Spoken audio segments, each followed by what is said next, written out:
students. तो I hope you all are doing great nowadays. आप सबको पता है कि अभी ठंड बहुत ज़्यादा बढ़ रही है, लेकिन हमारी पढ़ाई तो नहीं रुकनी चाहिए। तो इसीलिए आज हम अपने चैप्टर को रिज्यूम करने वाले हैं, जो कि हम पढ़ रहे थे क्लीन सराउंडिंग्स। हम अपने सराउंडिंग्स को कैसे क्लीन रख सकते हैं। तो जैसे कि हमने लास्ट टाइम पढ़ा था कि बहुत सारे तरह के वेस्ट होते हैं जो कि हमारे सराउंडिंग्स में होते हैं। हमारे सराउंडिंग्स में मतलब हमारे घर के आसपास, हमारे घर के आसपास में स्कूल्स होते हैं, हॉस्पिटल्स होते हैं, बहुत सारे अलग अलग इंस्टीट्यूशंस होते हैं। लेकिन ज़रूरी है कि हम उनको साफ सुथरा रखें ताकि उसकी वजह से हमको कोई फर्दर प्रॉब्लम्स ना हो, ना कोई बीमारी हो, ना कोई और इश्यूज हो। तो इसीलिए ज़रूरी है कि हम अपने सराउंडिंग्स को अच्छे तरीके से क्लीन रखें। तो हमारे जो वेस्ट होते हैं सराउंडिंग्स में, वो दो टाइप के होते हैं। नंबर 1 होता है बायोडिग्रेडेबल, सेकंड होता है नॉन बायोडिग्रेडेबल। ठीक है, तो नॉन बायोडिग्रेडेबल वेस्ट वो होते हैं, some kind of rubbish decay naturally in soil are known as biodegradable waste. तो कुछ जो हमारे वेस्ट होते हैं जो कि सॉइल्स में आराम से डिकम्पोज हो जाते हैं। डिकम्पोज का मतलब कि जो अच्छी तरीके से डाइल्यूट हो जाए। डाइल्यूट का मतलब क्या होता है, और डिकम्पोज।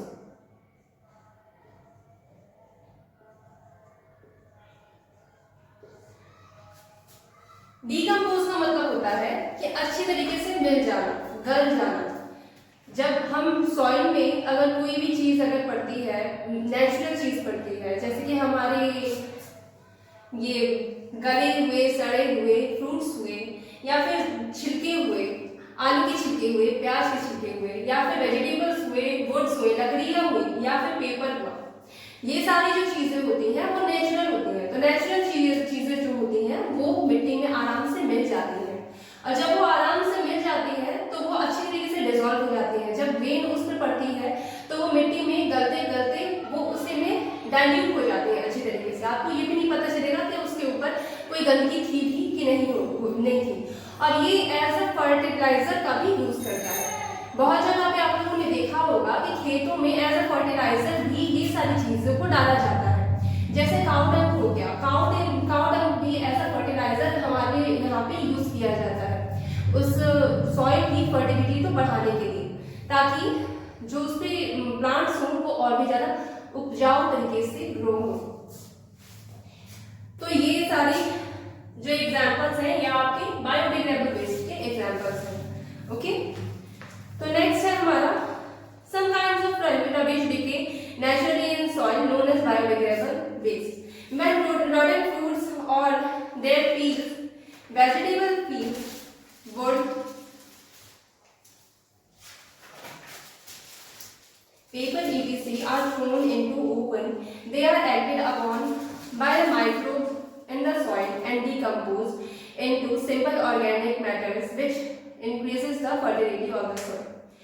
तो आपके लेसन में भी यही बताया गया है जो मैंने आपको अभी अच्छी तरीके से समझाया कि जब कोई भी नेचुरल पदार्थ जो हुआ, सड़ा गला कोई भी फल हुआ या फिर वेजिटेबल हुए या फिर छिलके हुए, उनको अगर मिट्टी में आप डाल देंगे तो वो अच्छे तरीके से मिल जाएंगे और ऐसा फर्टिलाइजर भी यूज होंगे, वो अच्छे तरीके से डिकम्पोज हो जाएंगे। ठीक है, तो डिकम्पोज का मतलब आई होप आप लोगों को अब समझ में आ गया होगा।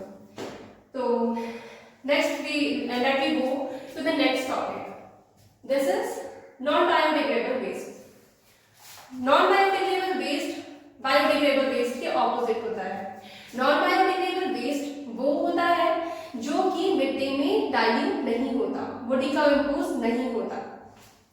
जैसे हमारे प्लास्टिक्स हो गए, पॉलीथीन बैग्स हो गए, डिटर्जेंट्स हो गए, उसमें क्या होता है, केमिकल्स होते हैं और अलग अलग केमिकल्स को मिला करके उसके बाद प्लास्टिक्स का फॉर्मेशन होता है, जो कि हमारे सॉइल के लिए भी बहुत ज़्यादा इंजरियस होता है, बहुत ज़्यादा नुकसानदेह होता है, और वो कभी भी डाइल्यूट तो होते नहीं। तो इसीलिए वो क्या रह जाते हैं, वो मिट्टी में वैसे के वैसे ही रह जाते हैं।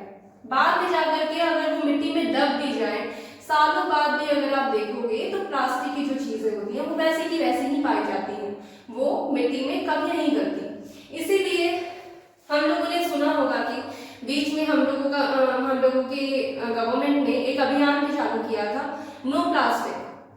उसमें था कि क्या हम लोग को प्लास्टिक का यूज नहीं करना चाहिए, ज्यादा से ज्यादा हमें ऑर्गेनिक चीजों का यूज करना चाहिए, जैसे पेपर प्लास्टिक का, पॉलिथीन का, या फिर क्लोथ्स का एज अ बैग। बैग भी जो होते हैं वो भी हम लोगों को क्लोथ के बैग यूज करने चाहिए, ना कि हम लोगों को प्लास्टिक के बैग यूज करने चाहिए। क्यों? क्योंकि आगे आप उसको कहीं ना कहीं फेंकेंगे, जब आप फेंकेंगे तो वो मिट्टी में डिकम्पोज नहीं हो पाएगा, और जब वो डिकम्पोज नहीं होगा तो क्या होगा, वो हमारे नेचर को अफेक्ट करेगा, हमारे नेचर के लिए वो सही नहीं होगा। अब थोड़ा आपके बुक पॉइंट ऑफ व्यू से देख लेते हैं। Non biodegradable waste, these kind of waste do not decay naturally and cannot be decomposed by the microbes in the soil। ठीक है, तो वही इसमें भी बोला गया है कि जो नॉन बायोडिग्रेडेबल वेस्ट होते हैं वो हमारे सॉइल में नहीं डिकम्पोज होते, और वो जो माइक्रोब्स होते हैं सॉइल में, जो कि कीड़े होते हैं, छोटे छोटे कीड़े जो होते हैं, वो भी उनको नहीं खाते हैं। तो इसकी वजह से क्या होता है, वो सॉइल को भी बर्बाद करता है और वो अच्छी तरीके से डिकम्पोज नहीं हो पाता है। लेकिन जो बाकी सारे नेचुरल चीजें होती हैं, उनको जो बैक्टीरियाज होते हैं सॉइल में, वो अच्छी तरीके से उनको खा करके वो उसको खत्म कर देते हैं। इसकी वजह से क्या होता है, वो अच्छी तरीके से उसमें डाइल्यूट हो जाता है, वो दिखाई भी नहीं देता बाद में। Use plastic, polythene bags, detergents etc stay in the soil permanently and pollute it। तो उसकी वजह से क्या होता है, हमारा जो सॉइल होता है वो भी प्रदूषित होता है, और जो मिट्टी है वो हमेशा के तौर पे खराब होती जाती है अगर वहां पे ज्यादा मात्रा में प्लास्टिक फेंके जाते हैं। Chemicals from the waste are washed into the soil by rain and pollute underground water। If waste is burned in the open, it gives off smoke that pollutes the air alone।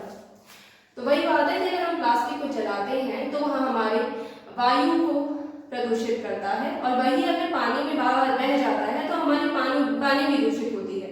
वो मिट्टी को दूषित करते हैं, plastic पानी को दूषित करते हैं, यहाँ तक कि वायु को भी दूषित करते हैं। तो इसीलिए हम लोगों को प्लास्टिक का यूज कम से कम करना चाहिए।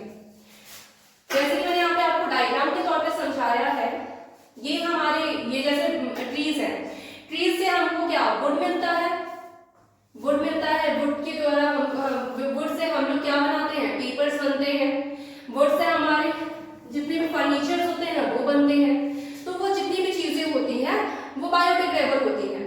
बाद में आप लोगों ने ये देखा होगा कि सॉइल भी बायोडिग्रेडेबल है। हम लोगों के यहाँ पे जो मूर्तियां बनती हैं वो भी इसलिए मूर्ति बनाई जाती है मिट्टी से, ताकि उसको जब वो विसर्जन किया जाता है नदी में तो वो अच्छे तरीके से डिकम्पोज हो जाता है, वो कोई भी अफेक्ट नहीं करता हमारे नेचर। जैसे ये हमारा पोटैटो है या फिर अनियन है, इसके जो पील्स होते हैं या फिर वो सड़ गल जाते हैं, उसके बाद भी अगर हम लोग फेंकते हैं तो वो अच्छे तरीके से डिकम्पोज हो जाते हैं। लेकिन वहीं पे अगर हम इनको देखें नॉन बायोडिग्रेडेबल वेस्ट को, तो जैसे प्लास्टिक हुए, बॉटल्स हुए, या फिर हमारी बकेट हुई, वो सारे क्या होते हैं, वो सारी प्लास्टिक की चीजें होती हैं। तो प्लास्टिक की चीजें कभी भी डिकम्पोज नहीं होती हैं, तो हमें मिनिमम से मिनिमम यूज करना चाहिए प्लास्टिक का, और अवॉइड करना चाहिए कि हम प्लास्टिक की चीजें ना यूज करें, इंस्टेड ऑफ नेचुरल चीजें यूज करें। आप पेपर के जो मटेरियल्स होते हैं उनको आप यूज कर सकते हैं, या फिर क्लोथ्स यूज कर सकते हैं, क्लोथ्स के जो बैग बनते हैं उनको आप यूज कर सकते हैं इंस्टेड ऑफ प्लास्टिक के बैग्स यूज करने से। ठीक है, आई होप आपको ये दोनों टॉपिक अच्छी तरीके से समझ में आ गई होंगी। अगर आपको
ठीक है, तो आप लोगों का होमवर्क रहेगा कि make a short note on biodegradable waste and non biodegradable waste with the help of diagram. आपको एक शॉर्ट नोट्स बनाने हैं बायोडिग्रेडेबल वेस्ट के ऊपर एंड नॉन बायोडिग्रेडेबल वेस्ट के ऊपर, और अपनी लैंग्वेज में उसको एक्सप्लेन करना है जो कि आप समझे हैं क्लास में। ओके, और with the help of diagram, आपको डायग्राम ही बनाना है। जैसे मैंने ये डायग्राम्स बनाए हैं वैसे ही आपको डायग्राम्स बनाने हैं। आप अपनी बुक की भी हेल्प ले सकते हो और आपको अच्छे